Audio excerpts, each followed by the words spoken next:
the president aware that the most popular leader of Pakistan, Imran Khan, has been in jail now for the last 3 years, and lots of atrocities has happened? But is the president at all interested in paying a little attention to Pakistan beside this?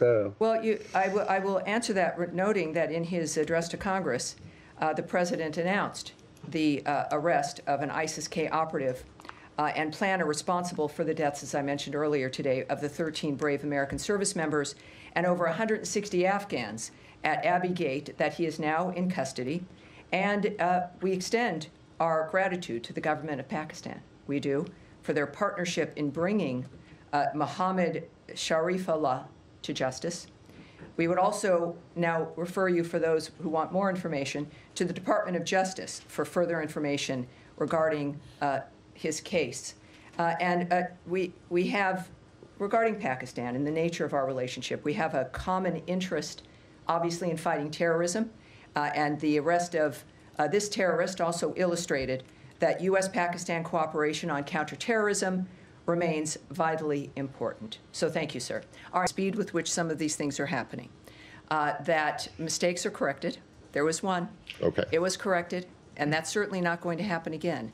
That's what I can okay. pledge to you. Okay.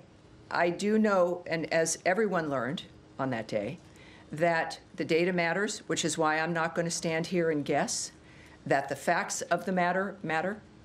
And we're determined, I am determined in this role. This is not just a first day for me, but also for the department to see the nature as a reminder of what you're all interested in and what we have to speak to. And I appreciate that. But yeah, it's everything's a learning curve. Yes. But at that point, of course, that's a significant difference. And let's just say it's not going to happen again. Thank you, sir.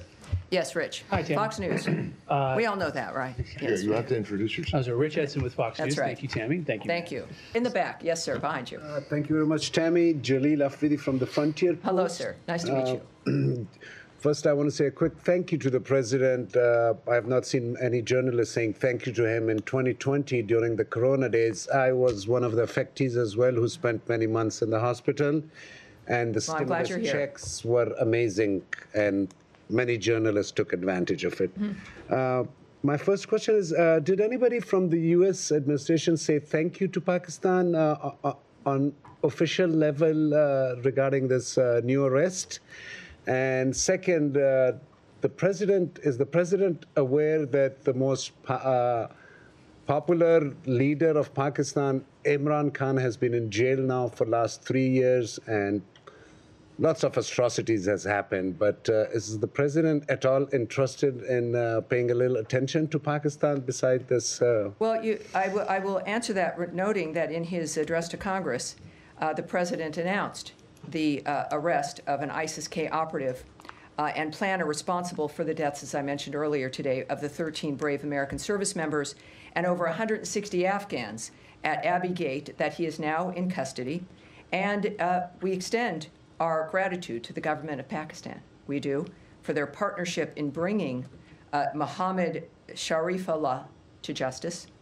We would also now refer you, for those who want more information, to the Department of Justice for further information regarding his case. We have, regarding Pakistan and the nature of our relationship, we have a common interest, obviously, in fighting terrorism. And the arrest of this terrorist also illustrated that U.S.-Pakistan cooperation on counterterrorism remains vitally important. So thank you, sir. All right, so now, Andrea, we'll move on here. Thank you very much, and thank you and welcome. And I think all of us are very grateful that the briefings are starting and that you were good. I hope to. I won't always necessarily. I hope my goal is to make you all happy. Of course, that will be impossible. And I appreciate your patience with me today, as I'm learning clearly the depth. This room, we've got an overflow room. We have, I don't want to say any numbers. I've just remember, I pledge not to give you numbers. But it's a remarkable thing. The American people care about foreign policy. They care about national policy. And your career in particular has kind of taught Americans that this information. Tammy, on this USAID investigation, Peter Morocco has been on Capitol Hill over the past couple of days, briefing members of Congress and updating them on this, where he told them that they have uncovered waste, fraud, and abuse to a level that would require referrals to the Department of Justice for investigation. Can you provide any specific examples of illegal wrongdoing, or what the department believes is illegal wrongdoing at USAID? Well, obviously, and this is my first chance to say of what I can't comment on, which is, in general, certainly any possible litigation, the nature of negotiations or contemplations regarding action that the government might take, certainly not only because I've not been in the room, but it's because you've got, whether it's diplomatic conversations or issues of determining what we might do and what might not do. It also goes into hypotheticals. So no, I can't answer that. What I can say, again, is that the level of what we've discovered at USAID is troubling enough to where this is the kind of conversation that is perhaps going to have to be had by the American people and even perhaps Congress. But I think at this point, when we're looking at this kind of an issue that we see through our existing investigations and inquiries, that we've clearly got some problems. And so we're determined to correct those problems. Where it ends up is going to be, of course, something we'll see in the future, but that's not something I've been involved in. So a conversation with the American people in Congress, how about with the Department of Justice? Well, I don't know. I don't know. But it is, the seriousness with which this is being addressed is something the American people should be happy about. It is why President Trump was elected, was to take action on the things that he campaigned on, as many people did as well. We knew something was wrong and it had to change. And this is up to, of course, to the people who are doing the investigations, whether or not any of that actually manifests. All right. Yes, Sean.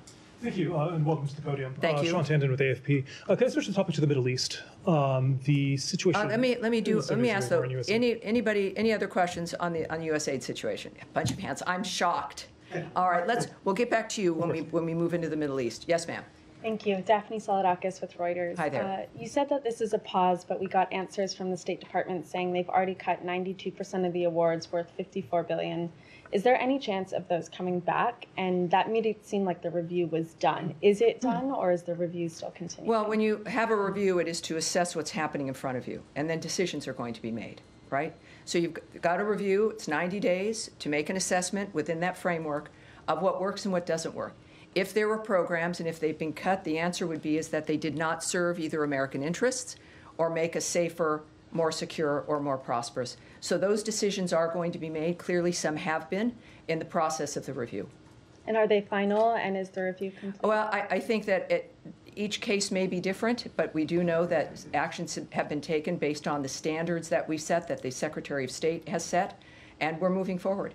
Yes, ma'am. Thanks, Tammy. Jennifer Hansler with CNN. We've heard from groups saying that they had contracts for work that had been granted waivers by the Secretary because they were life-saving activities that were then given termination notices for the funding for those programs. Is there a review to see if these can be turned back on, and how many of these life-saving programs have been cut under these terminations? Right. Just as a reminder, that part of what was a blanket waiver in this process, in the review, was, of course, we will continue to fund and continue to act on the importance of money that goes to life-saving work.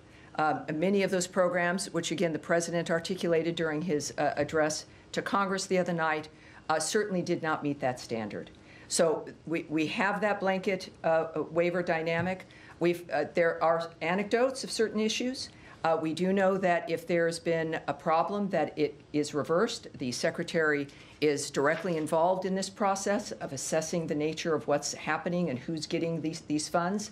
There is also a process for people to reach into the State Department to make the difference, to apply for a specific waiver, or to indicate if there's an issue and make their case for these situations. And I know the Secretary cares about the nature of foreign aid. It is something that has been, he's spoken about for years throughout also his tenure as a senator. And he is, I have to say, I did not know him well when I started in this position. And his commitment to the country and his personal involvement has been heartening. And I'm sure that in this kind of a dynamic, we've had some frameworks that have been arranged where people can get into the State Department, indicate if there's been an issue, and then action can be taken on those. And